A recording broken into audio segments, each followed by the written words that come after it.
Aquí en esta mesa, el doctor Luis Carlos Ugalde, director de Integralia Consultores.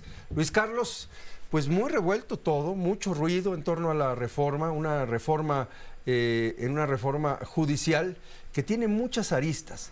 El otro día yo platicaba con Gerardo Fernández Noroña, quien es el presidente del Senado de la República, pero también es colaborador de este espacio, y yo le decía, ¿cómo se va a aterrizar esta reforma? ¿Cómo se van a poner en el papel las letras chiquitas que permitan, pues, articular y realmente hacer realidad lo que se plantea en la reforma constitucional? Porque una cosa es lo que dice la Constitución y otra cosa es realmente hacer ese trabajo.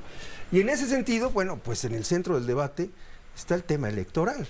Claro. Que equivale a generar una, no sé, tú dime, una nueva estructura, a amplificar los poderes, las atribuciones y las obligaciones del INE, a gastar más dinero. ¿Está preparado el Estado para eso? ¿Estás mirando que realmente exista la noción para aterrizar esta reforma en ese punto que es fundamental? No, Primitivo, no estamos listos para organizar una elección de esta dimensión. Y no voy a entrar a hablar sobre los problemas de la reforma en otros temas, sobre la independencia judicial o la carrera judicial, que eso es lo más importante. Pero se trata de elegir a 700, 800 personas juzgadoras en 2025. ¿Se puede? Mi respuesta es no se puede. Y te voy a decir por qué. La ley, la Constitución dice en su artículo 105 que 3 meses antes de iniciar un proceso electoral no se puede modificar ninguna legislación para dar certeza.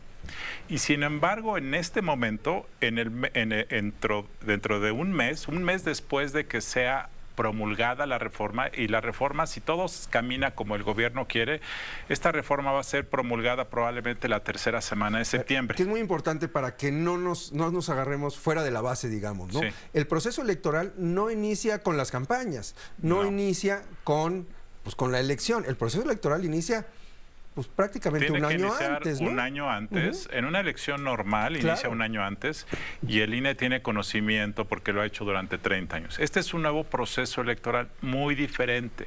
¿Por qué? Primero porque la geografía electoral no tiene nada que ver con la demarcaciones judiciales. Esta elección quieren que se organice a través de circuitos judiciales. Los circuitos judiciales no tienen nada que ver con los distritos electorales, entonces el INE va a tener que hacer un ejercicio de magia para ver cómo puedes empatar la geografía electoral con las demarcaciones judiciales. 2, por la cantidad de puestos a elegir. En esta elección, la que va a haber en 2025, vas a elegir como a 700 personas. En la elección federal más grande que hay, eliges a 629 personas, que son 500 diputados, más 128 senadores, más un presidente. Aquí van a ser muchos más. Tercero, la complejidad de la boleta electoral. Mira, tú tienes que elegir, te voy a decir que tenemos que elegir el próximo año, Primitivo. Tenemos que elegir a 9 ministros de la Corte. Que va a ser una demarcación nacional. Quiere decir que tú y yo vamos a ir y vamos a recibir una boleta. Cuando votamos por el presidente de la República. Que va a traer atrás 81 nombres. 81 nombres. Entonces, en orden alfabético va a ser 81 y tienes que escribir 9 en la boleta. Luego vas a recibir una boleta para integrantes de el Tribunal de Disciplina Fiscal, que son 5 personas. Entonces tienes que escoger 5 de una lista seguramente de 50. Después vamos a tener que elegir, en esta ocasión vamos a elegir magistrados electorales de la Sala Superior, 2 faltantes. Luego tenemos que elegir magistrados electorales de las salas regionales. A quienes vivimos en la Ciudad de México nos vamos a tener que elegir la sala regional de la Ciudad de México. Aquí llevamos 5 boletas, ¿no? Luego tenemos que elegir magistrados de circuito. Luego tenemos que elegir jueces del circuito electoral del circuito judicial que nos corresponde. Entonces, allá vamos como 8 o 9 boletas. En cada boleta va a haber 30, 40, 50 candidatos por orden alfabético. Entonces, 8 por sí, no, es una locura, es una locura. Aquí es un problema de que es tanta información que no va a haber realmente un voto razonado. Estamos de acuerdo que no puede haber un voto razonado cuando no tenemos idea quiénes son. Además, la propuesta dice que va a haber 2 meses de campaña, pero dice también que no va a haber financiamiento ni público ni privado. Entonces, tú quieres ser candidato a ministro, primo.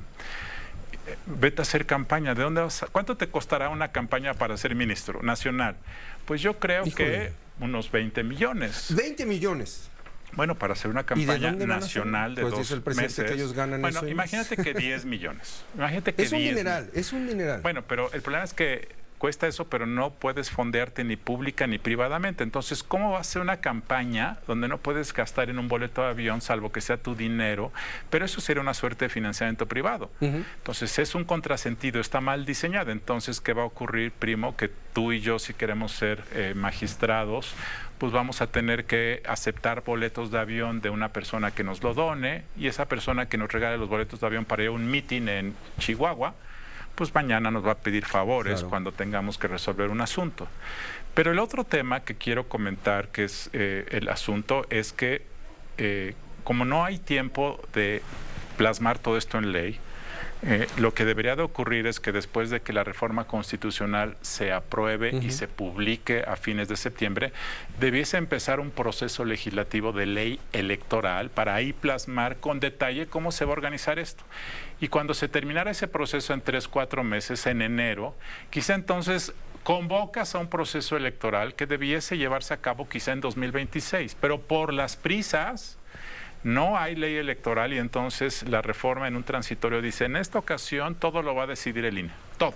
Entonces el INE va a tener que decidir cómo vas a hacer las demarcaciones, cómo van a estar las boletas, cómo vas a elegir a las personas juzgadoras, y entonces el INE en un ejercicio demasiado rápido de pocas semanas va a tener que decidir todo. ¿Cuál es el resultado de hacer esto así? Que la elección en junio de 2025 va a tener poca participación, probablemente menos del 10%, muchos problemas operativos, muchos problemas de registro de candidaturas, porque la reforma constitucional como está presentada tiene muchas confusiones en quién puede proponer, cómo se eligen, cómo se filtran, la tómbola, es un galimatías. Entonces, este primer ejercicio de junio va a salir mal, inevitablemente, porque está mal puesto en la mesa y el INE difícilmente puede resolver todo.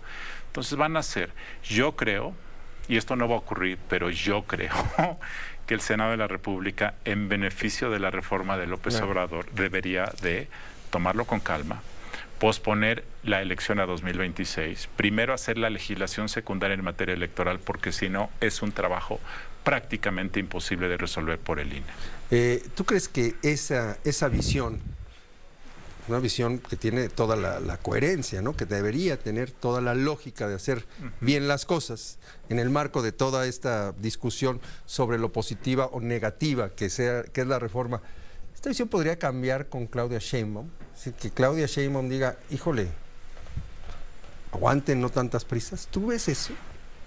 O sea, yo creo, yo creo, intuyo, a lo mejor es ingenuidad, que Sheinbaum no quisiera que las cosas estén ocurriendo así. Fíjate que su periodo de transición todo ha sido administrar temores, problemas, cartas del Congreso de Estados Unidos. O sea, en lugar de que esta transición sea de Claudia para que esté anunciando, lo único que estamos escuchando es pleitos, quejas, manifestaciones y empresas que anuncian que van a detener sus inversiones. Esa es la transición de Claudia. Yo no creo que ella quiera esta transición en donde se está administrando el temor y los problemas y las acusaciones. Yo supongo que a ella le gustaría que fuera diferente, y yo supongo que si esta es la primera elección de personas juzgadoras, debiese ser bien hecho. Hecho así va a salir muy mal, y entonces el problema es que la reforma van a ser chueca y van a ser con problemas y van a ser apresurada. Entonces creo que lo que el Senado debe saber hacer en beneficio del legado de López Obrador, fíjate, yo estoy pensando en el legado de Andrés Manuel, es ponerle pausa. ¿Cuál es la prisa de hacerlo en junio de 2026? Hagámoslo en junio de 2025, hagámoslo en 2026 y háganlo bien. Ya la elección de jueces implica problemas estructurales de motivaciones que son muy dañinos. Si además el proceso de organización electoral está mal planteado, el daño inicial va a ser doble, Primitivo. Muy bien. Luis Carlos, muchas gracias. Gracias. Buenas noches.